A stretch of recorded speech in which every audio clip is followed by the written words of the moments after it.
السلام علیکم معزز سامعین، اس ویڈیو کا موضوع ہے رموز اوقاف۔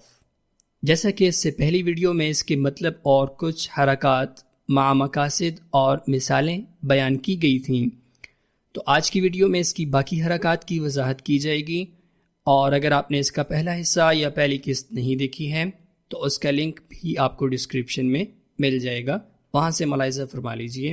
وقفہ، یہ لمبے وقفے کی علامت ہے، یہاں سکتے کی بنسبت زیادہ رکنا ہے، البتہ سانس یہاں بھی نہیں توڑنا ہے۔ سکتے اور وقفے میں خالی تھوڑا اور زیادہ رکنے کا فرق ہے، سکتے میں تھوڑا جبکہ وقفے میں زیادہ۔ وقفہ کی مثال ان آیات سے سمجھ لیجئے۔ وَإِلَى السَّمَاءِ كَيْفَ رُفِعَتْ وَإِلَى الْجِبَالِ كَيْفَ نُصِبَتْ وَإِلَى الْأَرْضِ كَيْفَ سُطِحَتْ۔ اسی طرح کی دوسری مثال یہ ہے، أَأَنْتُمْ أَشَدُّ خَلْقًا أَمِ السَّمَاءُ بَنَاهَا رَفَعَ سَمْكَهَا فَسَوَّاهَا۔ معانکہ یا مع یا مثلث، یہ علامت تین نقطوں میں گھری ہوئی آیت کا نام ہے، اور اس کو پڑھنے کا طریقہ کار یہ ہے، یا تو نقطوں سے پہلے وقف کر لیا جائے اور بعد میں نقطوں اور ان کے درمیان اور بعد والی آیت ملا کر پڑھ لی جائے۔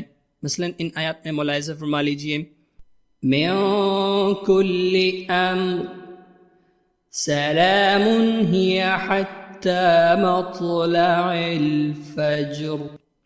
تین نقطوں کے دو گروپ ہوتے ہیں، پہلا اختیار یہ ہے کہ دونوں سے قبل رکا جائے، اگر اس طرح ہے تو من کل امر پر وقف کر لیں گے اور پھر سلام ہی حتی مطلع الفجر یہ پڑھیں گے، اور بعض اوقات پہلے تین نقطوں کے بعد بھی رکا جاتا ہے، جیسے کہ اگر سلام پر رکا جائے اور امر پر نہیں، اور پھر آگے ہی حتی مطلع الفجر پڑھا جائے، اور اکثر اس ترتیب کو ترجیح ہوتی ہے دوسری ترتیب کو، جیسے کہ اسی مثال میں اگر غور کر لیں تو امرن کے بعد جو تین نقطے ہیں ان پر لا بھی موجود ہے، ساتھ ہی ساتھ دوسرے تین نقطوں پر قاف فا یعنی قف بھی لکھا ہوا ہے، لہٰذا دوسری ترتیب اولا اور بہتر ہے۔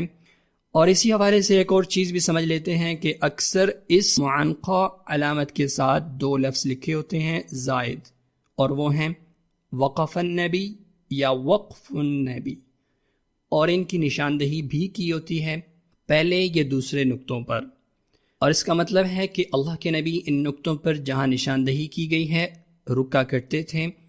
مثال کے طور پر فَأَصْبَحَ مِنَ النَّادِمِينَ مِنْ أَجْلِ ذَلِكَ كَتَبْنَا عَلَى بَنِي إِسْرَائِيلَ۔ تو اس آیت سے معلوم ہوا کہ دوسرے تین نقطوں پر آپ صلی اللہ علیہ وسلم وقف فرمایا کرتے تھے۔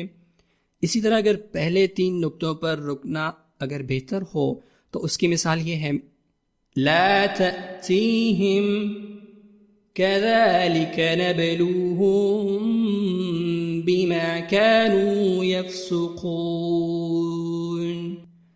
یہاں پہلے تین نقطوں پر رکنا بہتر ہے، بہرحال دونوں میں سے ایک پر رکنا دوسرے پر نہ رکنا ضروری ہے۔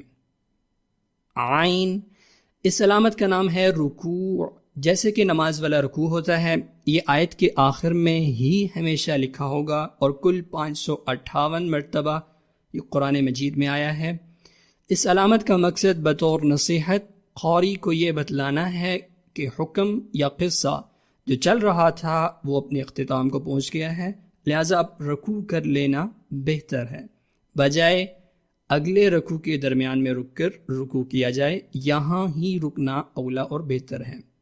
اس علامت کے حوالے سے تین اور چیزیں بھی سمجھ لیں جو اس رکوع کی علامت کے اوپر، نیچے اور درمیان میں نمبر درج کیے گئے ہوتے ہیں کہ ان کا کیا مقصد ہوتا ہے اور اس سے کیا نشاندہی کی جا رہی ہوتی ہے۔ عین، اس علامت کے سب سے اوپر جو نمبر درج کیا گیا ہوتا ہے اس کا مطلب ہوتا ہے کہ یہ فلاں صورت کا فلاں نمبر رکوع ہے، اور بالفرض آپ کسی صورت کے کل رکوع جاننا چاہتے ہوں تو اس صورت کے آخری رکوع اس پر جو نمبر لکھا ہو اس صورت کے کل اتنے رکوع ہوں گے۔ اسی طرح جو درمیان یعنی کہ عین کے پیٹ میں نمبر لکھا ہوتا ہے وہ آپ کو اس رکوع کی کل آیات کے نمبر بتلاتا ہے، مطلب پچھلا رکوع جہاں ختم ہوا ہے وہاں سے اس رکوع کے نشان تک کتنی آیات ہیں، اور آخر میں عین کے نیچے جو نمبر لکھا ہوتا ہے وہ آپ کو قرآن کے اس جز یا پارے کا رکوع نمبر بتلاتا ہے۔ اور کسی پارے کے مکمل رکوع جاننے ہو تو آخری رکوع کے نیچے جو نمبر لکھا ہو وہی کل تعداد رکوع اس جز یا پارے کی ہوگی۔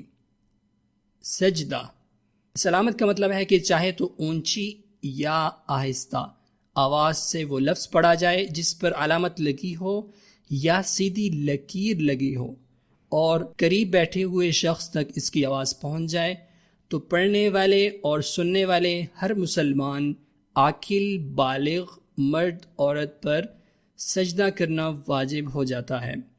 یہ کل 14 جگہوں پر آیا ہے، البتہ جہاں پر یہ لکھا ہو کہ سجدہ عند الشوافع تو اس کا مطلب ہے کہ امام شافعی رحمہ اللہ اور ان کے پیروکار کے نزدیک یہاں سجدہ ہے، ہمارے ہاں نہیں۔ نون، اس نون کی کل 2 قسمیں ہیں، یا یوں کہہ لیں کہ 2 طرح سے پڑھا جاتا ہے۔ یہ نون کبھی تو آیت کے درمیان میں کسی لفظ کے ساتھ نیچے کر کے لکھا ہوتا ہے، جیسے کہ مثال سے ملاحظہ کیجئے فَلَمَّا جَاءَ آلَ لُوطٍ الْمُرْسَلُونَ، ایسی صورت میں اس کو ہمیشہ پڑھا جائے گا۔ اسی طرح کی اور مثال جہاں بجائے نیچے لکھے ہونے کے اوپر لکھا ہوا ہے لیکن ہے آیت کے درمیان میں ہی، لہٰذا پڑھا جائے گا لِمَ تَعِظُونَ قَوْمًا اللَّهُ مُهْلِكُهُمْ أَوْ مُعَذِّبُهُمْ عَذَابًا شَدِيدًا۔ دوسرا نون کا طریقہ کار یہ ہے کہ وہ آیت کے آخر میں لکھا ہوتا ہے، پہلے تھا آیت کے اندر جبکہ دوسرے طریقے میں آیت کے آخر میں۔ جب آخر میں لکھا ہو تو پھر اختیار ہوتا ہے کہ چاہے تو آپ اس آیت کے آخر میں رک جائیں اور نون نہ پڑھیں، یا پھر نہ رکیں اور اگلی آیت کے ملانے کے لیے اس نون کا استعمال کر کے تلاوت جاری رکھیں۔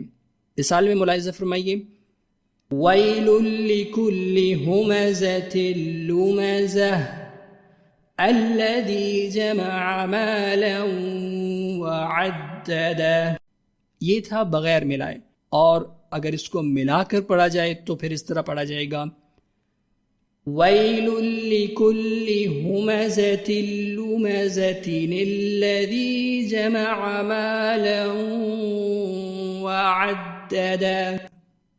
تو یہ تھے وہ رموز اوقاف جو علیحدہ قرآن میں مستعمل ہیں۔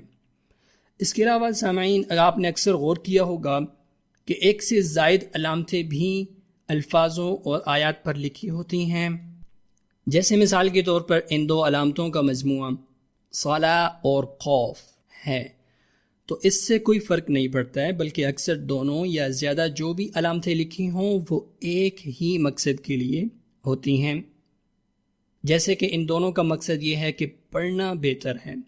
اسی طرح صلا اور جیم بھی آپس میں کوئی تضاد نہیں رکھتے ہیں، اسی طرح زا اور خوف یعنی نہیں رکنا، اسی طرح صلا اور زا مطلب پڑھتے رہنا بہتر اور اولا ہے۔ یہ تو تھے 2 کے مجموعے، 3 کے بھی کوئی مختلف نہیں ہیں۔ مثال کے طور پر صلا، خوف اور جیم ٹھہرنے کی معمولی گنجائش مگر ملا کر پڑھنا بہتر ہے۔ اور سامعین، جو علامات اس ویڈیو میں اوقاف کی آپ نے دیکھی ہیں، رموز اوقاف کی، یہ مصاحف کے اعتبار سے مختلف ہیں۔ میری کوشش یہ رہی ہے کہ جس علامت کا جو متبادل نشان یا حرکت مستعمل ہے اس کو بھی ساتھ نمایاں کیا جائے۔ دراصل بہت سے مصاحف عثمانی چھاپا میں ہیں جن کی حرکات اردو اور کچھ دوسرے ممالک کے مصاحف سے مختلف ہیں، لہٰذا اگر مختلف علامت ملتی ہے تو اس کا متبادل بھی وہی معنی رکھتا ہے۔ اور قرآن کو عربی زبان میں قرآن مجید نہیں بلکہ مصحف کہا جاتا ہے، جو کہ عرفاً نام ہے۔ قرآن تو ایک وہی کلام اللہ ہے جو محمد صلی اللہ علیہ وسلم پر نازل ہوا. باقی جو اس کو لکھائی کی شکل دی گئی ہے اس کو نام دیا گیا ہے مصحف، یعنی تصحیف شدہ، یعنی کہ لکھائی کیا گیا ہوا. ویڈیو آخر تک دیکھنے کا بہت شکریہ. امید ہے آپ کے لیے یہ محنت کارگر ثابت ہوئی ہوگی. ملتے ہیں اگلی ویڈیو میں.